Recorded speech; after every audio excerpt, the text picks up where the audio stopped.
बिहार विधानसभा चुनाव में शानदार जीत हासिल करने के बाद असदुद्दीन ओवैसी ने बंगाल में भी दस्तक दी है। इतना ही नहीं, इसके अलावा उन्होंने 2022 में होने वाले विधानसभा चुनाव को लेकर उत्तर प्रदेश में भी सक्रिय हुए हैं। चुनाव में जीत के लिए ओवैसी ने अभी से ही ध्रुवीकरण का सहारा लेना शुरू कर दिया है।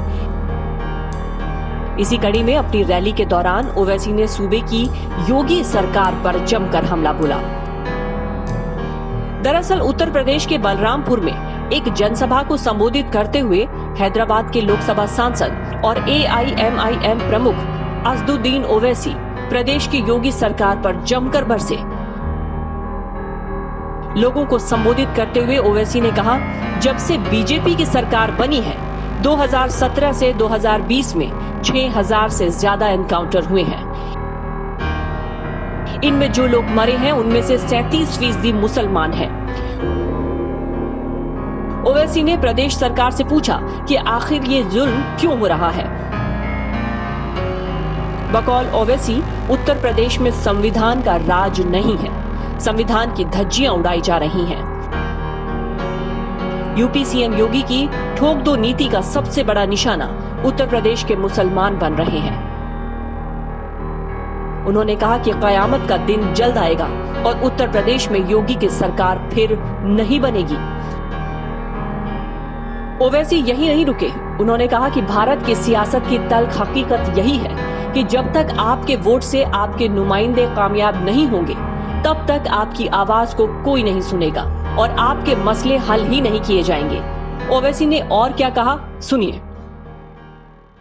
भारत की सियासत की तल्ख हकीकत यह है कि अगर जब तक आपके पास अपने वोट से आपके नुमाइंदे कामयाब नहीं होंगे आपके मसाइल कभी हल नहीं किए जाएंगे।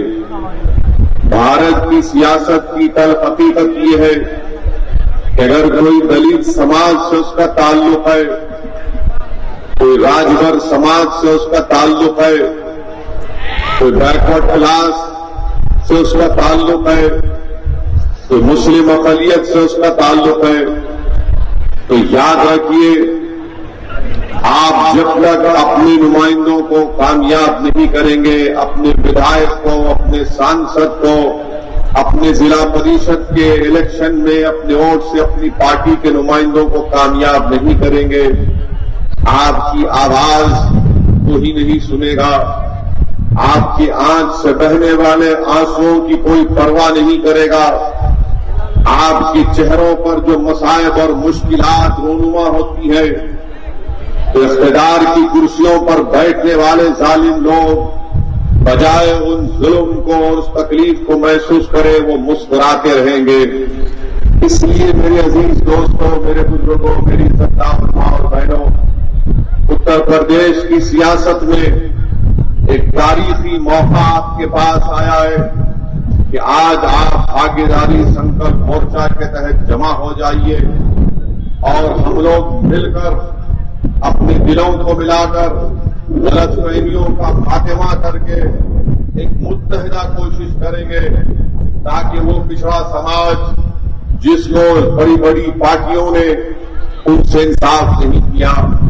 मैं आपसे ये भी गुजारिश करने आया हूं कि आइंदा साल जब उत्तराखंड में असेंबली के विधानसभा के चुनाव होंगे तो यहां से इंशाअल्लाह ताला डॉक्टर मन्नान मजलिस के उम्मीदवार होंगे।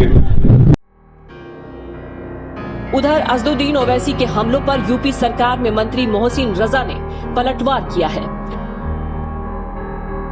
ओवैसी को जवाब देते हुए मोहसिन रजा ने कहा है कि असदुद्दीन ओवैसी को लोगों को राय देनी चाहिए कि अपराधियों में इतना अधिक हिस्सा क्यों है। ओवैसी को हर किसी को समझाना चाहिए कि बैरिस्टर बने, अपराधी कोई न बने। ओवैसी के पूर्वज देश का विभाजन करने वाले लोग रहे हैं और आज ओवैसी जो बातें कर रहे हैं वही विभाजन की दस्तक देती हैं। आपको बता दें कि उत्तर प्रदेश में अगले साल विधानसभा का चुनाव होना है। ऐसे में राजनीतिक दलों ने अभी से ही अपनी कमर कसनी शुरू कर दी है। हाल ही के दिनों में असदुद्दीन ओवैसी की पार्टी AIMIM को बिहार विधानसभा और गुजरात निगम चुनाव में जीत मिली है और अब उनकी नजर पहले बंगाल फिर उत्तर प्रदेश पर टिकी है। हालांकि ओवैसी बिहार और यूपी वाली जीत बंगाल और यूपी दोहराने में कामयाब होते हैं या नहीं, ये देखना दिलचस्प होगा। Bureau report.